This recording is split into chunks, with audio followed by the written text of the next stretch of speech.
Hello guys, welcome to Pakistani real reaction. तो कैसे हैं आप सब? उम्मीद है आप सब बढ़िया होंगे और मजे में होंगे। मेरा नाम है मुदस्सिर। मैं हूं Mubashir. So guys, Indian budget 2025 full आ गया है। एनालिसिस उसका लेकर आए हैं पीडी सर। हमें नहीं पता इस क्या बार का हुआ है, बजट क्या कैसा नहीं है, है। अच्छा है बुरा है, हमें नहीं पता, लेकिन इस बार पीडी सर का इसका डिटेल वीडियो आ गया। बिना किसी देरी के भाई देखेंगे। बाकी कहते हैं number 1 income tax tax for up to ₹12 lakh. हाँ। मतलब नो इनकम टैक्स, मतलब अच्छा, नो नंबर 1 वो आई तो लिखा आई है लिखा हुआ भाई है, साहब। No income tax. पहले क्या था, जो 3 लाख रुपए से ऊपर कमाता था इंडिया में, या 4 लाख से ऊपर जो कमाता था, उसका मेरे ख्याल में 10% की इस तरह टैक्स उससे लिया जाता था। 10% था। हाँ, क्योंकि Guys, लोग please confirm, पता नहीं 10%? जितना भी था भाई, अच्छा। 30% भी मैंने सुना है कहीं था कि 12 लाख, वो 12 लाख से ऊपर वालों के साथ था। अच्छा। लेकिन इस पे काफी लोग इंडिया का खफा था। अच्छा। फिर यानी middle class वालों को। जो बंदा 12 लाख साल का कमा रहा है, उसके ऊपर टैक्स मतलब नहीं 12 है। लाख से कम वाला कोई टैक्स कोई नहीं टैक्स देगा। नहीं। ये बहुत अच्छी चीज हो बहुत गई है। अच्छी चीज है। अमीर तो फिर उनका देना बनता है भाई। तो भाई बिल्कुल। काउंट डाउन करते हैं भाई, 3 2 1 एंड स्टार्ट। बिना किसी देरी के भाई देखते हैं, फुल जानते हैं भाई। नमस्कार एंड वेलकम यू टू बढ़िया 247। मैं मिडिल प्रशांत क्लास धवन। नाउ लंबे समय बाद एक अच्छा बजट देखने को मिल रहा है जहां पर मिडिल क्लास को एक बहुत ही बड़ा रिलीफ दिया गया है। जो टैक्स पेइंग जनता है भारत की, वहां पे मैं कहूंगा 90% लोगों को एक बहुत ही बड़ी छूट दी गई है। यहाँ पे आप देख पाओगे giant tax relief for middle class. आपको इनकम टैक्स पे करने की आवश्यकता नहीं है अगर आपकी इनकम 12 लाख तक है। एक्चुअली 12,75,000 तक भी आप अगर कमाते हो ना, तो आपको इनकम टैक्स के रूप में ₹0 पे करने होंगे। और उसके आगे भी आप अगर जाओ तो कहीं ना कहीं किसी को थोड़ा बहुत बेनिफिट टैक्स में मिला ही है। और सरकार ने क्लियरली एक इंडिकेशन दे दी है कि इस बजट के बाद सरकार मानती है कि मिडिल क्लास जरा खर्चा करेगी, गाड़ी परचेज करेगी, घर लेने का सोचेगी। मगर मेरे हिसाब से एक काम अभी करना और बाकी है कि जो हमारे कॉर्पोरेट्स हैं, देश के कंपनियां हैं, उनको भी कहीं ना कहीं हमको बोलना पड़ेगा, समझाना पड़ेगा कि आप सैलरीज बढ़ाइए एम्प्लॉयज की, तभी उनके हाथ में जेन्युइनली पैसा आएगा, जिससे देश में डिमांड जागेगी और देश की ग्रोथ भी आगे बढ़ेगी। और आप समझ गए होंगे कि मोदी जी ने एक दिन पहले, बजट से एक दिन पहले, ये क्यों कहा था। मैं मां लक्ष्मी से प्रार्थना करता हूं कि देश के हर गरीब एवं मध्यम वर्ग समुदाय पर मां लक्ष्मी की विशेष कृपा रहे। और यहाँ पे आप देख पाओगे ये मिला है रिलीफ बहुत सारे टैक्स पेइंग इंडियन सिटीजन्स को। पहले तो मैं आपको ये बता दूं, देखो भारत की आबादी बहुत बड़ी है। कई लोग बताते हैं कि एस्टिमेट्स के हिसाब से चाइना से भी बढ़ चुकी है, मगर इस बहुत बड़ी आबादी का रफली 2.2% लोग एक्चुअली टैक्स में कुछ पे करते हैं। टैक्स फाइल करने वाले बहुत सारे लोग आपको मिल जाएंगे, मगर सरकार को कुछ पैसे के रूप में देने वाली जो पॉपुलेशन है अभी भी 2% या फिर 2.3% के आसपास है। बहुत ही जरा कम आबादी है भारत में अभी भी। और अजीब बात है, इस छोटी सी आबादी को ना बहुत ज्यादा टैक्स के अंदर दबा दिया गया था। अब सरकार ने थोड़ा सा और रिलीफ दिया है, और रिलीफ ऐसा नहीं है कि जादू की छड़ी से मिल गया है। एक बार को आप कह सकते हैं कि ये पहले कर देते, जो टैक्स में छूट दी है अब कि 12 लाख तक आप अगर कमाते हैं तो टैक्स पे करने की आपको आवश्यकता नहीं। अभी समझाऊंगा ये सब कैसे होगा। ये पहले कर लेते। इतना टाइम क्यों लग गया? टाइम इसलिए लग गया क्योंकि देखिए सरकार यहाँ पर बहुत सारा रेवेन्यू अपने हाथ से छोड़ रही है। सरकार ने कैटेगोरिकली इस बजट में देश को बताया है कि जो हमने टैक्स में आपको छूट दी है ना, इससे सरकार को जो रेवेन्यू में लॉस होगा, इधर आप देख पाओगे, ये मैं आपको जो बजट की हाइलाइट्स हैं गवर्नमेंट डॉक्यूमेंट्स की, वहीं से आपको दिखा रहा हूं। Government is set to lose a revenue of 1 lakh crore rupees. 1 lakh crore रुपए सरकार की जेब में जो पहले आया करते थे ना, अब वो नहीं आएंगे ये टैक्स में छूट देकर।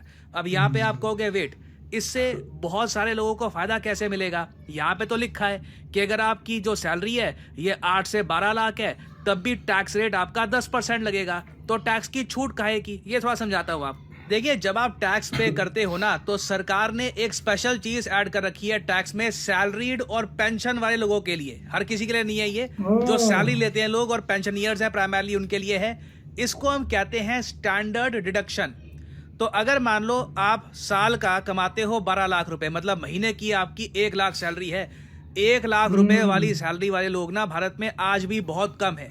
सरकार ने जो ये छूट दी है ना टैक्स की, ह्यूमंगस स्केल पे दी है। सरकार एक बार को चाहती तो 10 लाख तक कर सकती थी टैक्स की छूट, मगर सरकार ने यहाँ पे मान के चला है कि देखिए एक बार को 12 लाख तक भी जो लोग कमा रहे हैं ना, उनको भी टैक्स की छूट दो।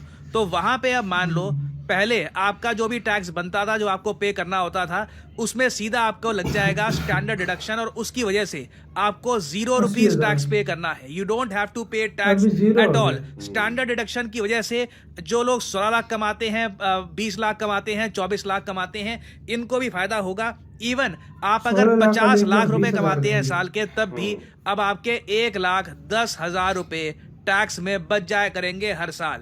अब ऑब्वियस ही बात है, इतने सारे लोगों को टैक्स में जब आप इतनी छूट दे दोगे तो सरकार पे भी इसका बर्डन आएगा। अब सरकार के पास जो पहले 1 लाख करोड़ रुपए आया करते थे डायरेक्ट टैक्स से, ये जब नहीं आएंगे तो वो पैसा कहां से आएगा? क्योंकि हम तो देखिए, हम यहाँ पर प्रैग्मेटिक तरीके से देखेंगे सारी चीजों को। मैं इसलिए कहता हूँ, कई लोग एक्चुअली कह रहे थे लास्ट वीडियो में कि सर आपने ये बात तो कर दी कि हमारे देश में जो प्राइवेट कंपनीज हैं ये बहुत सारा पैसा कमाती है और ये लोग सैलरीज इतनी पे करते नहीं है, मगर आप टैक्स के बारे में क्यों नहीं बोलते? देखो, टैक्स में ठीक है, अब जैसे 12 लाख जो कमा रहा था उसका ठीक है, यहाँ पे टैक्स बच गया, मगर यहाँ पे मैं ये कहूंगा अगर उसकी सैलरी बढ़ जाए ना तो उसको कई गुना ज्यादा बेनिफिट यहाँ पे होता। और ये जो अब 1 लाख करोड़ रुपए का आप कह लीजिए थोड़ा झटका सरकार को लगाए कि ये पैसा अब कहाँ से आएगा, घूम फिर के देखिए, देश हो घर हो, जो मेन गणित होता है वो हर जगह सेम होता है कि आपको देखना पड़ता है कि आमदनी कितनी हो रही है और खर्चा कितना हो रहा है। अब इस गणित में ये 1 लाख करोड़ रुपए सरकार यहाँ पर त्याग रही है, तो मैंने यही सोचा बजट में हो सकता है कि डिसइन्वेस्टमेंट की बात होगी। सरकार हो सकता है कि किसी सरकारी कंपनी में कुछ स्टेक बेचेगी, कुछ बोलेगी कि देखिए हम यहाँ पर इस कंपनी का इतना % स्टेक बेच रहे हैं, कुछ 20,000 करोड़ यहाँ से आएंगे, 30,000 करोड़ यहाँ से आएंगे, ताकि जो फिस्कल डेफिसिट है ये उसकी परसेंटेज भी हम मेंटेन कर पाए। क्योंकि हम दुनिया को ये नहीं दिखाना चाहते कि यहाँ पे सरकार बहुत ही ज्यादा लॉस में जा रही है। क्योंकि अभी अगर मैं आपको दिखाऊं ना, भारत का जो पूरा गणित है, आमदनी कितनी है और खर्चा कितना हो रहा है, आपको थोड़ी सी चिंता होगी। अब इस बार के बजट का जो पूरा सार है, पूरा जो निचोड़ है, ये कुछ पंक्तियों में मैं आपके सामने प्रस्तुत कर रहा हूँ। इधर आप देख पाओगे अमाउंट 50.65 लाख करोड़ रुपीस। ये जो पूरा अमाउंट है ना, 50 लाख करोड़ से भी ऊपर का, ये है हमारा खर्चा। ये अमाउंट आपने कई बार देखा होगा। Total expenditure in budget 2025-26 financial year का जो ये टोटल बजट है, ये हमारा खर्चा है। अब जो हमारा खर्चा है, क्या इतनी हमारी आमदनी है? बिल्कुल भी नहीं।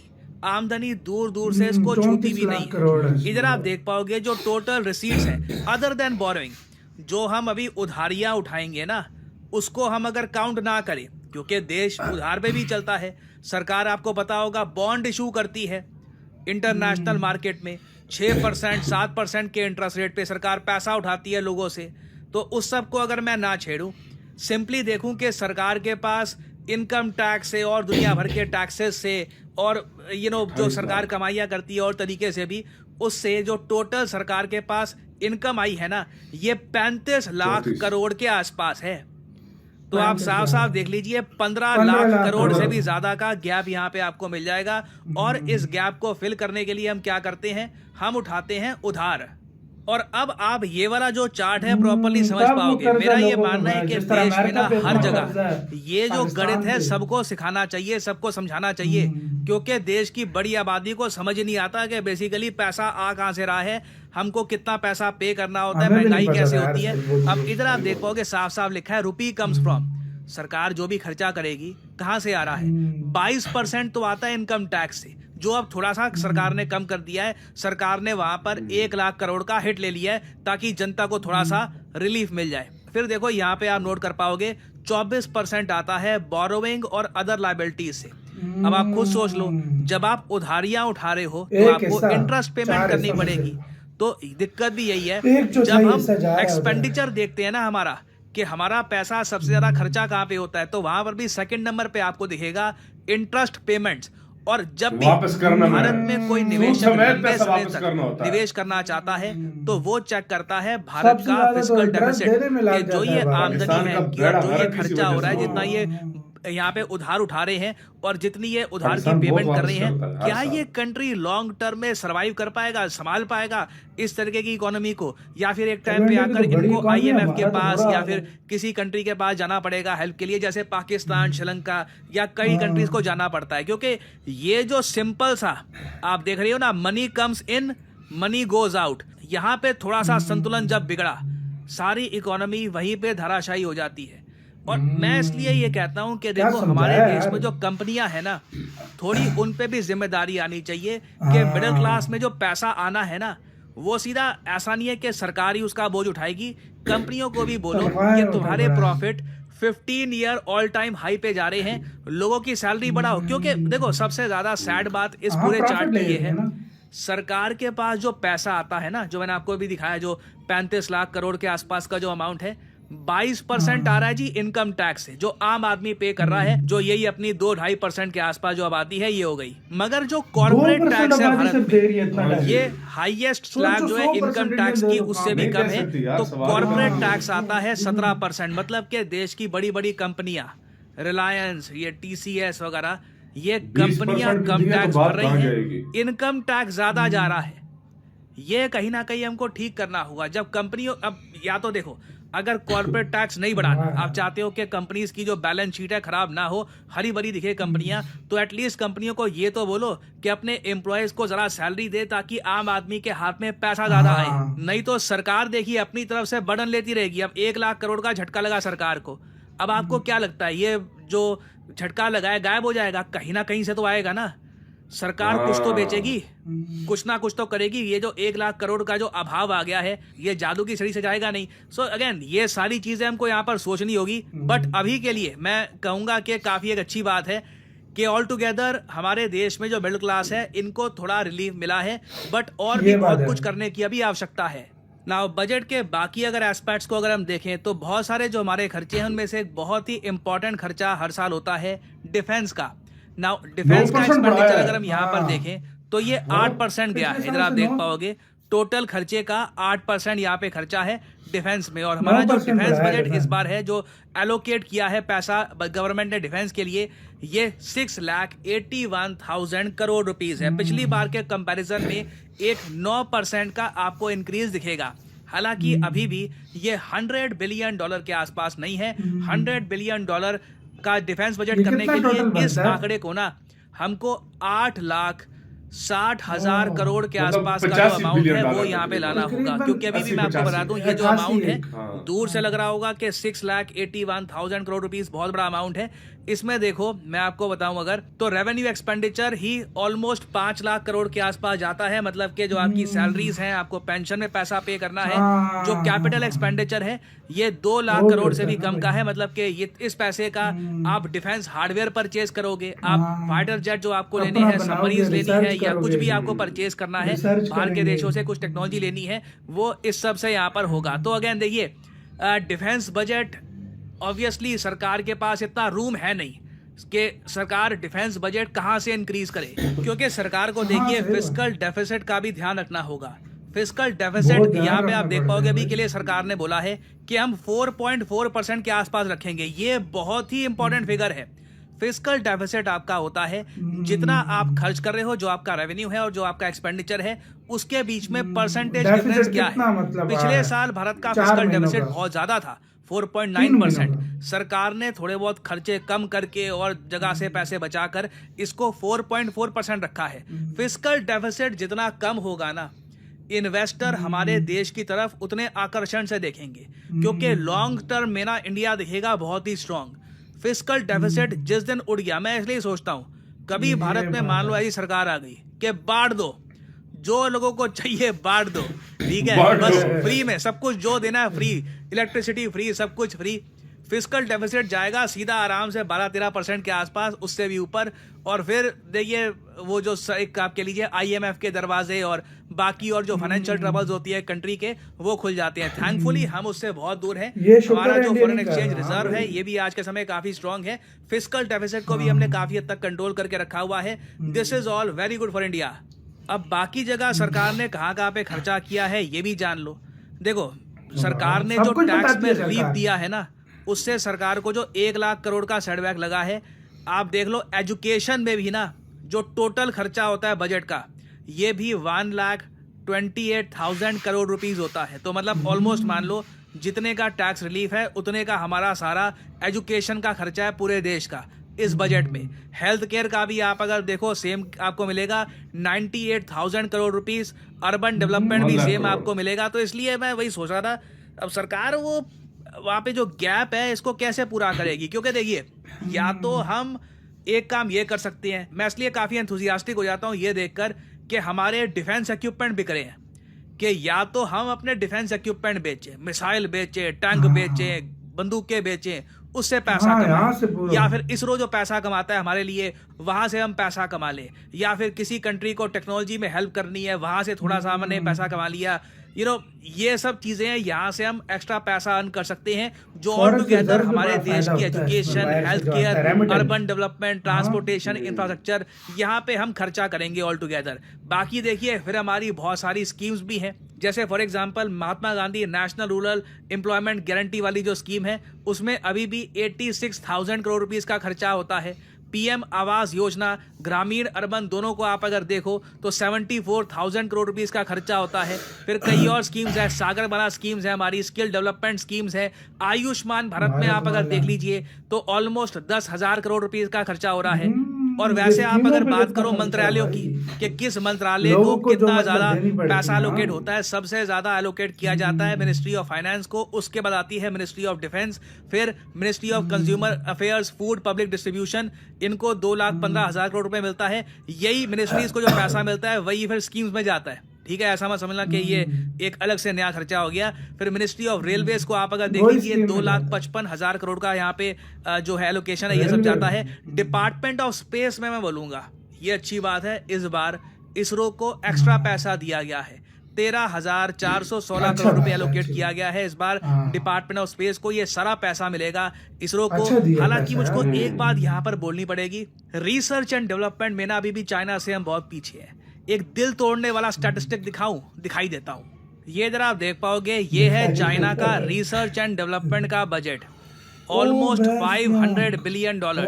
इंडिया का रिसर्च एंड डेवलपमेंट आप अगर बजट देखो तो ये सिर्फ $17 बिलियन के आसपास मिलेगा। ये भी कई स्कीम्स वगैरह का जो एडिशनल पैसा है उसको जोड़ के मैं आपको बता रहा हूँ। तो ये जो डिस्पैरिटी है, जब तक इसको हम पूरा नहीं करेंगे, देखिए चाइना डीप सीक जैसी वेरियस और एप्स, AI इंजन, ये तो बस एक आपको उदाहरण दे रहा हूँ।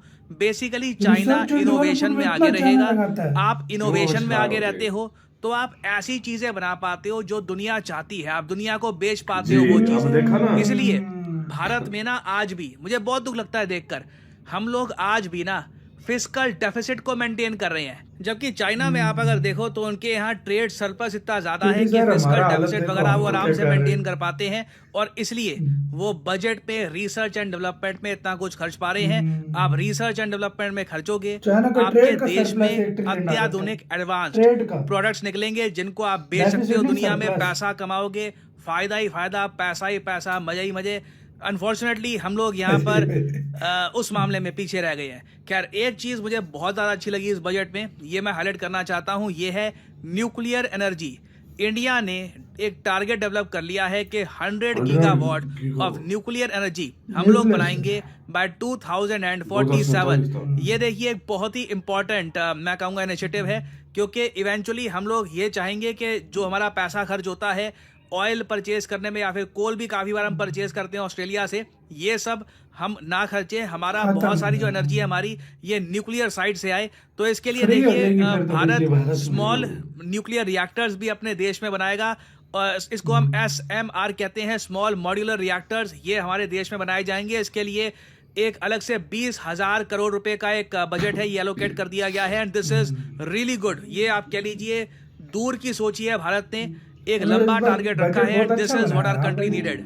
और फिर अगर मैं बात करूं ऑन अ लाइटर नोट, तो आज के समय सोशल मीडिया पे बहुत सारे आपने देखी होगी मीम्स बन रही हैं बिहार पर, क्योंकि इस बजट में बिहार पे काफी फोकस किया गया है। बिहार के इलेक्शंस भी आने वाले हैं, जैसे आप लोग जानते हैं। JDU बिहार की पार्टी आज के समय सपोर्ट भी दे रही है सेंटर में सरकार चलाने में। तो बिहार को देखिए बहुत सारा पैसा दिया गया, और मैं देख रहा था कई लोगों ने बहुत सारी ये इस टाइप की मीम्स बना रखी है बिहार से रिलेटेड, कि इधर बिहार आफ्टर यूनियन बजट, इस टाइप की बहुत सारी जो मीम्स हैं ये लोग शेयर कर रहे थे।